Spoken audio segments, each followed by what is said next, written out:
The UK savings landscape can feel a little bit like an alphabet soup. ISAs, AERs, fixed terms, all of that. We're going to try and unpack this. So what is an ISA?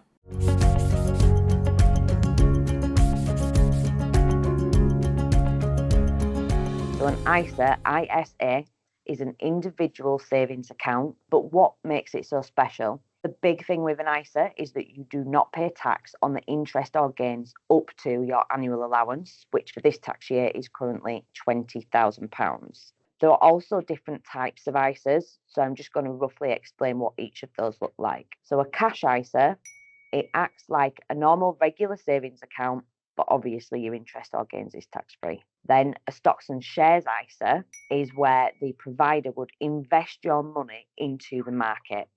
What you would get in return for that is potentially higher rate of interest, but your capital is at risk, right? It's being traded on a market. The next one is a lifetime ISA or LISA. This one is designed specifically for 18 to 39-year-olds. You can save up to £4,000 a year and get a 25% government bonus.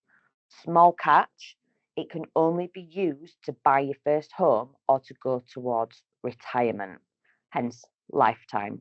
And then the junior ISA kind of does what it says on the tin. So this is for children under the age of 18. Parents and guardians can save up to £9,000 per tax year on their behalf, but the funds cannot be accessed by the parent or guardian.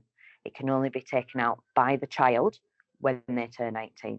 If anyone does have any questions afterwards, you can email us at info@plainsaver.co.uk. And remember, savings is not about being perfect, it's about being consistent.